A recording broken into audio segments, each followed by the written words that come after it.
Hello. This is Tammy, and I am live. I'm a little late, but I'm here, and that's the important part. So, I wanted to speak to you about boundaries. The name of this video is 5 Steps to Creating Healthy Boundaries, and I got this idea today as I was speaking with a friend about boundaries, because what happens a lot of times is we don't often recognize our boundaries, and we don't always create the boundaries that we need in relationships, especially. So having healthy boundaries is one thing that I wanted to talk about. In fact, let me grab the definition of boundaries really quick so that we'll have a starting point.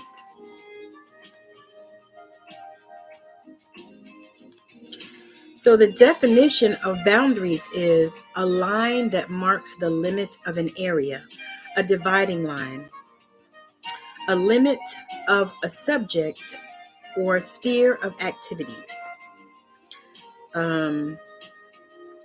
Even more, a boundary is something that indicates fixes a limit or extent. So when you think about those definitions of boundaries, then it really behooves us to set healthy boundaries. Having healthy boundaries is key to preserving our mental health. And so the thing about it is, we don't even realize that when we lack boundaries, it is a challenge to our mental and our emotional health. So when boundaries in relationships sometimes can seem confusing, because what it is many times we're not defining those boundaries. We're allowing people to walk all over us, because a lot of times they can be abstract and they can also be invisible. So basically you have to set the boundaries. So what do boundaries look like? That's one thing that I wanted to bring forth, is what do boundaries look like? And more importantly, how can we set and maintain healthy boundaries? So if you think about a boundary line on a map, okay, bordering from states, one state to another, those are boundaries. That's an example of boundaries. It's an invisible fence that separates the states. It also could be an invisible fence that separates your yard from your neighbor's yard. Boundaries define where you are and where another person begins. So boundaries typically are where you draw the line between yourself and others. So if you feel like someone has crossed the line, this probably means that they have overstepped a boundary. In other words, boundaries function like rules in a relationship. So determining where you are and what your function is and what you're not willing to tolerate, that is important. Now, there are so many different ways that we can do this. But I want to finish talking about healthy boundaries. So healthy boundaries are limits that you set around your time, around your emotions, around your psychological energy, around your physical space in your body, around your mental, to protect yourself from feeling drained and stressed in your life, by others, because that typically is why we set boundaries, is because we begin to feel stressed and we begin to feel like, other people are draining us. And for many of us empaths, that is really difficult, because we want to help people and we want to, we want to be all things to all people. Sometimes, we have a heart of gold, many of us, and we just want to help. And so what that sets up at times is times that we are not honoring our boundaries, or really what it sets up many times is times that we have not created boundaries. Because a lot of times we don't feel like we have to create boundaries. Sometimes if you think about it, a healthy boundary at work may be saying no to a project that will cause you to work late and would interfere with your work-life balance. Or for me, I say no. They were begging me to work, and I said no because I have boundaries, because I've already worked my 3 days, or I'm not scheduled and I don't want to work. I have something else to do. I have plans. I'm not here to just work. And so that is a boundary that I have set, for my work. I'm not here to just work. That's not why I'm here on this planet. And I'm definitely not here to just work in places I don't really want to work either, you know? And so these are boundaries that I've set. So I don't care how many times they call me, because people were saying to me when I first started this position, oh, they're going to call you all the time. I said, well, they can call if they want to. I said, but I don't answer my phone if I don't want to, because that is also a boundary that I have set for myself, is I don't answer the phone unless I want to. So I don't care how many times you call me. You can blow my phone up. I will not answer it if I don't want to. That is my boundaries. Those are things that I've set. You know why? Because I pay the bill. I'm not responsible to you. I don't have to answer the phone just because somebody calls me. Okay, that is actually an example of a boundary. You know, healthy boundaries, though, can promote good mental and emotional health. It can help you avoid burnout, because many times the reason why we suffer from burnout is because we have not created boundaries, or we've allowed people to transcend those boundaries without shutting that down. It can cause you to feel exhausted and feel like you've been spread too thin, and you can get to a place where you just don't want to do nothing. You know, you don't. So, what are unhealthy boundaries? Let's talk about that. So, unhealthy boundaries can sometimes feel like others are taking advantage of you.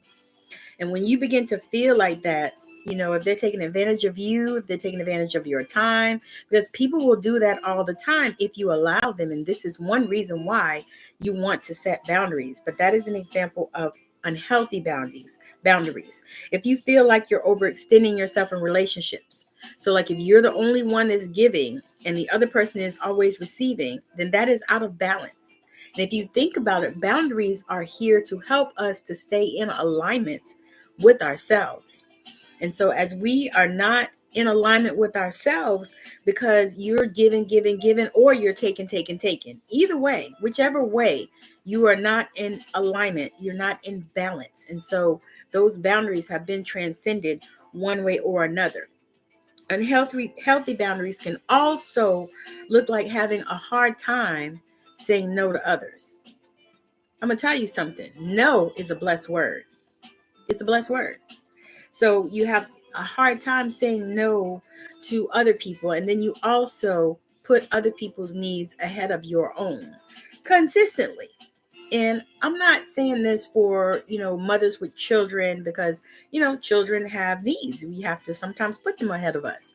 However, once they get to be grown, there's no reason to put them ahead of you. And that sometimes is where a lot of people, especially women, have problems drawing those boundary lines, because they put those grown children ahead of themselves, because that's what they've always done.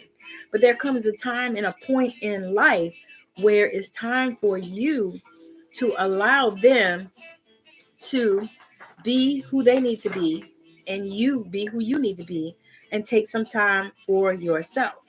And so that is something that definitely is a problem, and it can be an issue. Also, when you take on other people's problems and other people's issues and other people's responsibilities as your own that don't belong to you, or feeling exhausted or burnt out by overwhelming commitments. So you have overwhelmingly committed yourself. And I actually used to have this problem. I used to work probably no less than 50, 60 hours a week, sometimes more. I used to work like that, and I would overcommit myself, and then I would go to church and I would overcommit myself there, and then of course I also still had my children that I had to rip and run and do things for. They were involved in different things. They always were involved in something. And so there was always some ripping and running there. And so what I ended up having to do sometimes, because I would burn out, is pull back from everything except my children. Of course, I had to still run and rip and run and do that stuff and make sure that they were good and, all of this kind of stuff. But I had to pull back from some of that other stuff. Stop working as much. Stop overcommitting at church, because one thing about church is when they discover that you have a heart for God and that ministry, they will use you unless you put up some boundaries. And I used to have to tell some of my friends that were in the church with me, you got to say no, because you don't have time to do that and deal with your own house and the things that you're dealing with. Stop it. Shut it down. Now, I know that it's difficult. It can be difficult. However, it's necessary. It's necessary. So if these kind of things sound like they hit home for you, it might be time to start practicing setting healthy boundaries in your life. Doing so can be a hard shift because it's hard, y'all. I'm telling you, take it from someone who has been there and who has done this. It can be difficult to set those boundaries, because what happens is you're a people pleaser. You have this habit of saying yes, and then after you people please and you say yes, and then you think back, why did I do that? What the hell was I thinking? I can't do all of that. And you start getting overwhelmed, and then you start getting challenged, and then you start having health issues. You start having emotional issues. You start even having spiritual issues because you have overcommitted yourself and you have not put up the boundaries that you need to do. So a helpful way to think about setting boundaries is that when you set healthy boundaries, you may feel guilty for a short time, but the alternative is feeling resentful for a long time. So feel guilty for a short time, and then don't feel resentful for a long time. Because what happens is that resentment starts burrowing into your body and into your cells, and it starts affecting your health in ways that you have no idea. It starts with, having heart attacks. It starts with, something was itching. It starts with having heart attacks. It starts with getting autoimmune conditions. It starts with having diseases. It starts with, your kidneys having too much stress on them, your liver not functioning properly. It starts with all these things. It also can affect even like your vision, your ability to see. So it can affect all kinds of things. And then you start feeling resentful and angry and exhausted.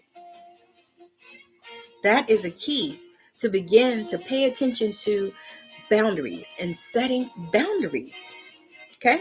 So how do we set these boundaries? I hear what you're saying. This is what you're saying to me. I can hear your brain thinking. I hear what you're saying, Tammy, but how do I set these boundaries? So setting boundaries communicates what you're willing to say yes to, and what you're likely to say yes to, and what you're likely to say no to. They give you power over the decisions, time, and emotions rather than just being dictated by others. So I have 5 practical steps to setting, establishing, and maintaining healthy boundaries. So number 1, identify your limits. For some of us, we may know that a boundary has crossed or a limit overstepped until after the fact. You're just going about your day and you don't even realize that your boundaries have been crossed. Sometimes it's hard to know yourself what that line is because maybe you haven't set it. So the first step in setting boundaries is to identify what your limits are. What are you going to do and what are you not going to do? It's similar to when I was looking, not looking, excuse me. When I, excuse me, let me drink a little water.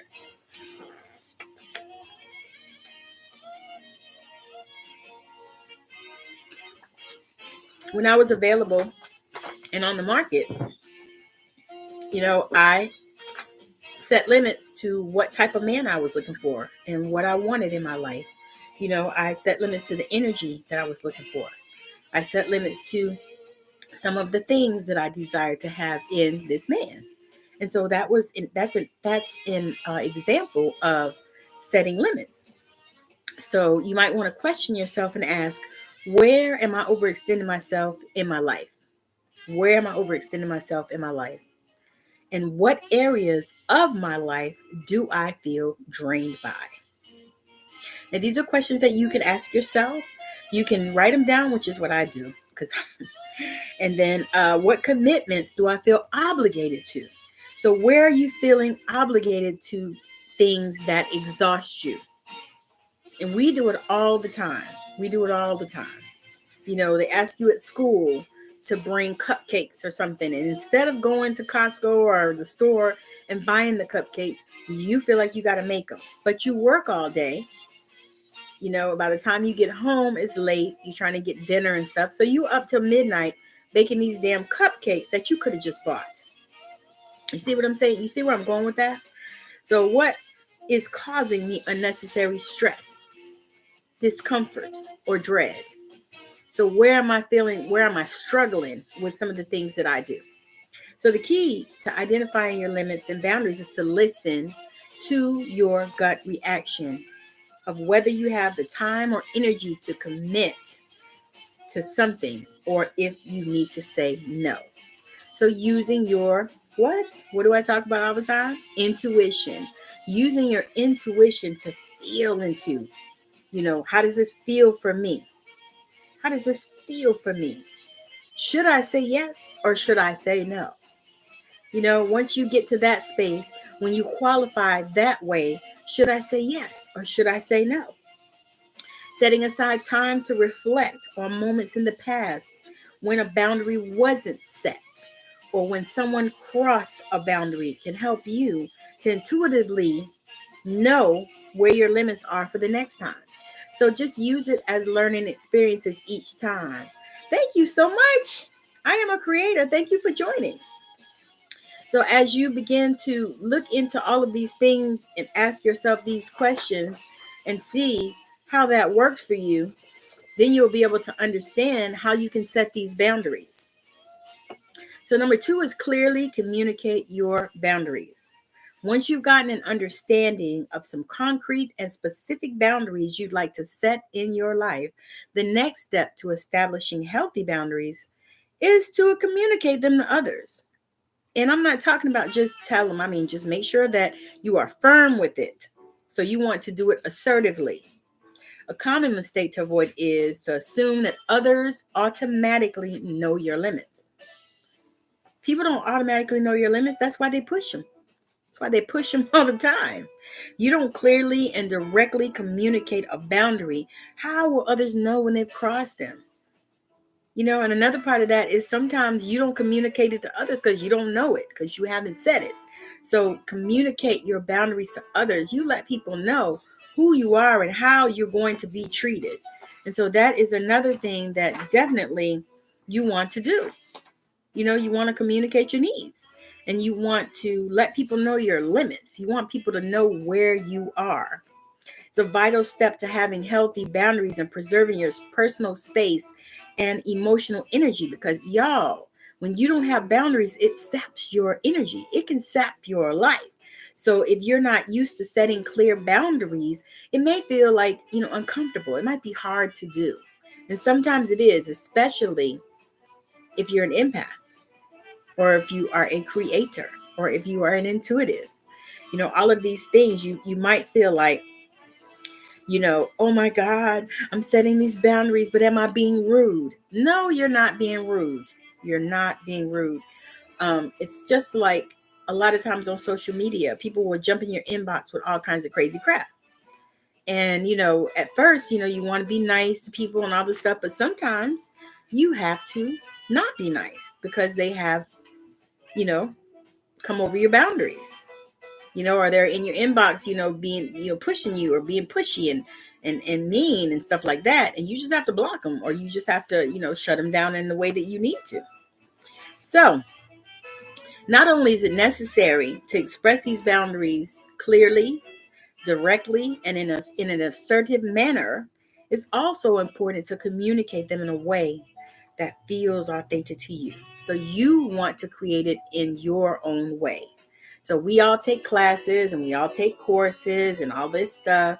But once you begin to embody, and this is what this is, you're embodying what it feels good to you. So finding a straightforward and genuine way to assertively communicate your needs is a key to setting and keeping these boundaries. And so what happens a lot of times is we are in this space where, we don't want to hurt nobody's feelings, all of this kind of stuff. Maybe you're trying to grow a business, so you don't want people to think badly of you and all these other kind of things that don't really mean anything, especially to you. So I'm going to use an example. So if a friend or family member asks you for a favor that you don't have the time or energy for, you can politely decline, saying, I'd like to be able to help you out with that this weekend, but unfortunately, I'm not going to be able to make it work. And that's cool. You can do that. And another thing is, if somebody asks you to borrow some money and you're not comfortable with that, maybe that's not your policy. Maybe you don't loan money. You can just say, no, I'm not going to be able to do that. I can't help you. And I know one thing my grandmother used to say to me, and I still go by that today, is if I can't afford to give it to you, then I will not loan it. Because for me, I value friendships. I only have a few. I have a very small circle. And so I value friendship. So I'm not going to loan it to you if I can't afford to give it to you, because I don't want to fall out over some money. Now, that is my personal boundary. Sometimes it's wise to let someone know of a boundary at the outset of plans, especially when it comes to boundaries around your time. Because that's another thing. People will waste your time. People will waste your time so hard and not even say apologize. They'll just waste your time. And to me, that's the worst thing ever, because you can get money back always, but you can't always get time back. Matter of fact, you can't ever get time back. So if you have a phone call or in-person calls, plans with a friend who expects more of your time than you feel you're able to give, letting them know ahead of time by saying, it's nice to get to talk to you, but I'm going to have to hop off the phone in 20 minutes to get other things done here. Or I'm looking forward to your party. I wanted to give you a heads up that I can only stay for an hour. This way, you've preemptively let them know where your limits are and what they can expect of you. So you already told them, no, I can't do that. Can't do it. So number 3 is practice what you say. Practicing what you say and how you say it will increase your chances of practicing what you want to say, and how to say it will increase your chances of successfully setting a boundary. So of course, we can't always anticipate every overbearing request or boundary crossings, but you can think about the people and situations in your life where you often feel pressure to say yes or overextend yourself, because most of us have those times. We have times when people will just push us, and they'll be like, oh, well, you can do it, because maybe you don't work, but you might be doing other things, and the other part of it is you can't allow people to assume, your business. You can't allow people to assume what you're doing. Just because you might not be working that day, you might not want to be working. You might not want to be doing anything. It might be a personal day for you to do freaking nothing. It might be a day where you're catching up on your reading, or maybe a day when it's time for you to chill. For me, I like to go to the beach. So sometimes I take that time to go to the beach because it's where I like to go and it's my place of peace. And so don't allow people to pressure you into doing something that you don't want to do. Something that, they want you to say yes to and overextend yourself. And then sometimes people will push you into things that they wouldn't first do themselves. So knowing how you want to communicate your needs and limits ahead of time, and again, in a way that feels authentic to you, will make it more likely that you'll be able to say it in the moment. So sometimes, when you're first starting to set boundaries, especially with people that it's hard to know how to say it in the moment, and you want to be tactful about how you say it a lot of times. But there are those times when you can't be tactful. You just have to say it. So if saying no seems like a difficult new habit to build, it can help to suggest an alternative plan in which both your and the other person's needs will be met. For example, I have a lot on my plate right now and at work, but maybe I can help you with the next project. Or unfortunately, I won't be able to help you move that day. If it would be helpful to you, I can come over on Saturday and help you pack instead. Be careful to make sure that the alternatives that you suggest are things that you can deal with, things that you can live with, things that you're able to do, able to give. So that's another thing, because sometimes we're in a place where we get caught off guard, because you don't always have scenarios for every single thing that people are going to ask you for, especially if you're a yes person. If you're a person that is used to saying yes, regardless of how it works out in your life, you may not have time to figure out how to say no in the moment. So what you can do in these situations is say, let me get back to you. My husband likes to say, when I ask him something, he says, I'm not sure. And it used to kind of irritate me, but I learned that is just his way of boundaries, not overextending. He's very good about that. And for me, it was a challenge. That's why I'm sharing these stories with you guys. So you can often, respond to people by, text or by email if it's easier for you than talking on the phone or talking to them. Number 4, you want to avoid over apologizing or over explaining. So in an effort to be polite and avoid seeming rude, some people fall into a tendency to apologize profusely or over explain the reason why they're setting a limit. But really, saying no doesn't have to be rude, and it also doesn't require an apology or an explanation. It's like your job. When you call out of work, I know in America at least, when you call out of work, it is illegal for them to ask you why or what's wrong with you. You call out and you say, I'm sick. They don't have the right to ask you anything else, and you don't need to explain. I'm sick. I'm not coming today. That is all you have to say. And if they try to make you say something else, you can sue them. Yeah, that part. So just pay attention to yourself and notice if you fall into any of these patterns. It can be helpful to, take a look and see why you feel the urge to offer long-winded reasoning or say sorry multiple times. I don't even say I'm sorry because you know why? I'm not putting that on myself. If I need to apologize, I will. But I'm not going to over apologize, and I'm not going to tell you that 50,000 times.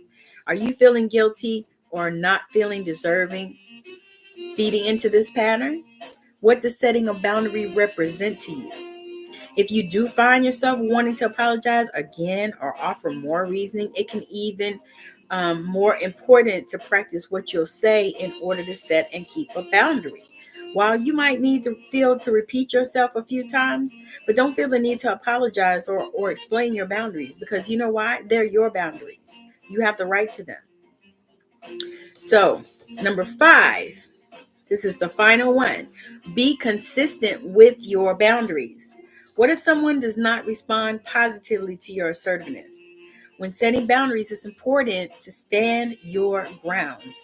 And that is so important. And that's something that it has taken me decades to learn, really. And I still am challenged in that area sometimes. This is why I'm speaking, not only to you, I'm speaking to myself. So when you're setting boundaries, it's important to stand your ground and be consistent with your original decision. So don't be weeble wobbling just because, people. Don't do it. Especially if you're setting boundaries with someone for the first time. Because once you set them for the first time, they're going to know. It might be helpful to prepare how to respond if they push back. Now, if you get to a point like I do, I don't care what they say. I'm just not doing it. If I'm going to do it, I'll do it. If I'm not going to do it, I'm not going to do it. I really don't care what anyone else says, but it took me time to get to that point. That was not how I was 10, 20 years ago. I wasn't there. I wasn't in that space. But now it's taken me years, and it's taken me a lot of things that I've gone through in order to get there, because I think I was at a point where I was such a people pleasing type of person that I would just do stuff just because people asked me and to please them. And then I thought they should boost me up because I, did all this. Okay. I worked all night, and then I came and I served in church all day, and nobody don't seem to care. Nobody don't give a shit that I worked all night. I've been up all night, and now I'm up all day serving you people because, this is what I committed to do.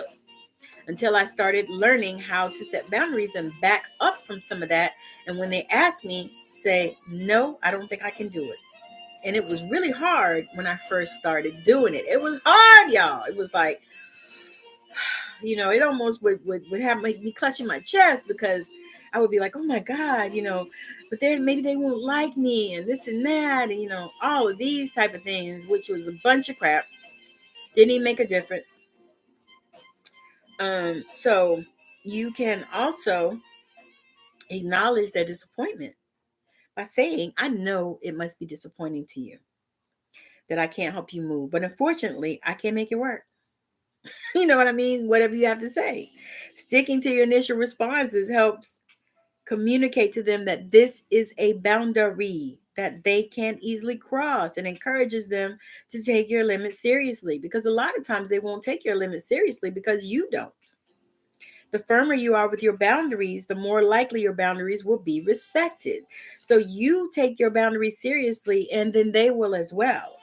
And then you can also, again, offer an alternative plan or something along, ahead of time, the lines of maybe next time. You may have a sense of who in your life may have a hard time with you saying no. So if you told a coworker, I can't help out with that project at work, and they respond with, but you're great at this, it shouldn't take too much of your time. How might you respond? Think about that. I would respond with, it's not going to take any of my time because I'm not going to do it.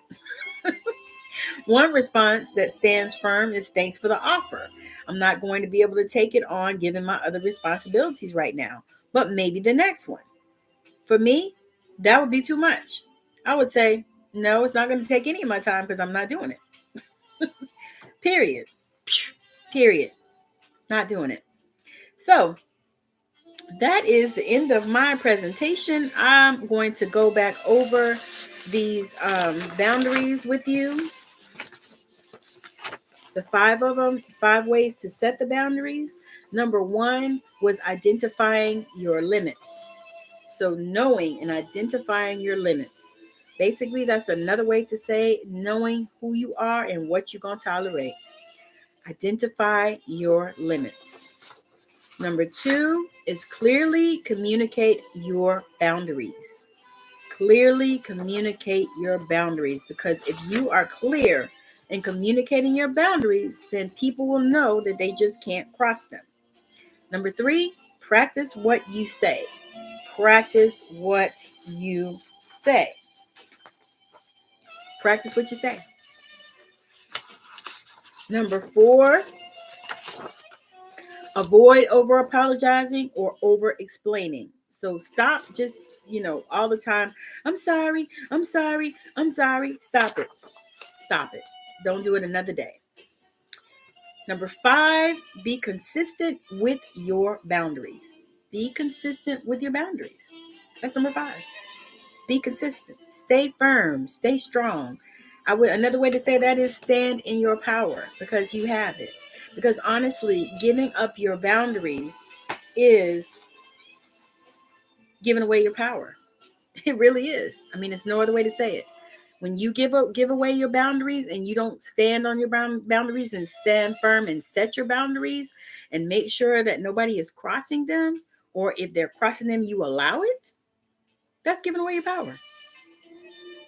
Giving away your power. So again, thank you for joining me. This is Tammy Morrison. I am a lot of things. I am an intuitive healer, and I'm also an author, and I'm also a writer, and I'm also a creator. So a lot of things. I love to help people to open up their spiritual gifts. I'm a spiritual teacher and a mentor in that way. And so I'll be doing more videos like this, talking about boundaries, talking about opening our spiritual gifts. I'm going to start a series on that, the spiritual gifts, next week. You can also follow me on TikTok, where I do a lot of teaching there as well. I do healings. I have meditations also on this channel as well. And I have some healings also on here. So anything that you're looking for in the spiritual arena, I talk also on meditation and manifestation, because those are things that help us in our life. And that's another thing that you can even add to this with your boundaries. If you will meditate, your team will help you. God, universe, source, your angels, your guides, they will help you with creating these boundaries and helping to be able to stand firm with them. So again, thank you so much for hanging out with me. I appreciate you. I am a creator. Thank you for hanging out. I would love it if you would share the video out and then tell me in the comments when you watch, what is one of your best takeaways of this video? So again, thank you for hanging out with me, and I definitely do appreciate your time. Bye now.